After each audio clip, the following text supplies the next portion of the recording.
What was the first use of information, the crawling text across there, that surprised your staff the most?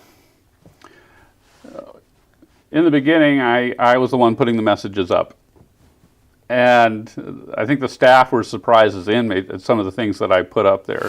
But probably my favorite was the very first thing, don't put your feet on the furniture. We actually have a rule that says don't put your feet on the furniture. Teaches basic respect, keeps the wear and tear down. It's a bit like being at home and talking to the children. Don't put your feet on the furniture. I put that up on the crawl. Hey, don't put your feet on the furniture. Show some respect. And the inmates, were watching that and they're going, that's a rule? And the staff went, wow, they're not supposed to put their feet on the furniture. It reminded staff they're not supposed to put their feet on the furniture. Reminded the inmates they're not supposed to put their feet on the furniture.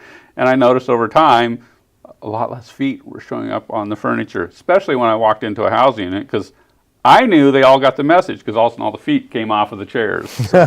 So that's in action. You get the real-time transaction of learning and evolving the culture. And it's really interesting that the staff themselves get the same messages, that you're reinforcing it for the facility, for your entire culture. I think that's really powerful.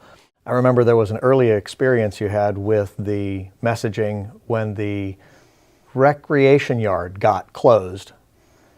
Can you tell us a little bit about that experience? Sure.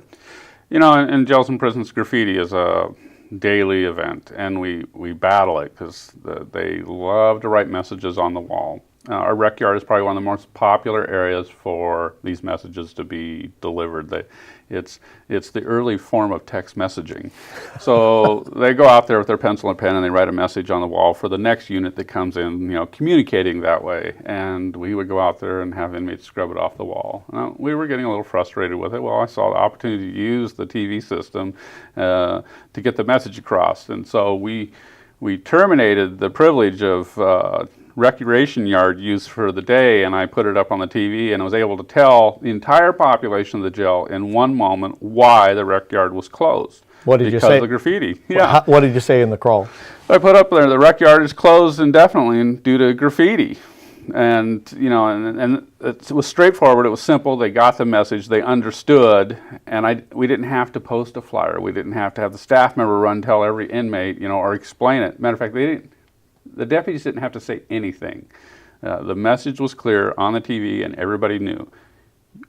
Traditionally, when a deputy comes up and says, hey, the rec yard's closed because you guys wrote on the wall, there would be some kicking and screaming, literally. And the inmates would get upset and they question the deputy's authority. But for some reason, when we put it up on the TV, a higher authority had told them that was the truth and that's the way it was. And very few of them even questioned the deputy about the rec yard being closed. The message was clear. Rec yard's closed due to graffiti. End of story. I think that the message about the inmates not even inquiring because they all got the message seems to be a theme that we hear from our customers, from people, from our facilities using the same solution. Well, when you take a message and you put it in, I'm going to go to deputy, I'm going to say, hey, let all the inmates know that the rec yard is closed due to graffiti. Well, that can kind of translate as it goes along. So the deputy goes up and says, hey, the rec yard's closed due to some writing on the wall. Writing. So okay. It starts to lose in translation. Well, if you have 6, 7 dozen deputies trying to pass the same message to all of your population, the inmates are all going to get a different message on some level. You put it up on the TV, they're getting one message. The one type message going across the crawl says, rec yard's closed due to graffiti. That's bad. So you're not, the being able to deliver the same message to the entire population at one time is powerful. You're watching Corrections Network Media.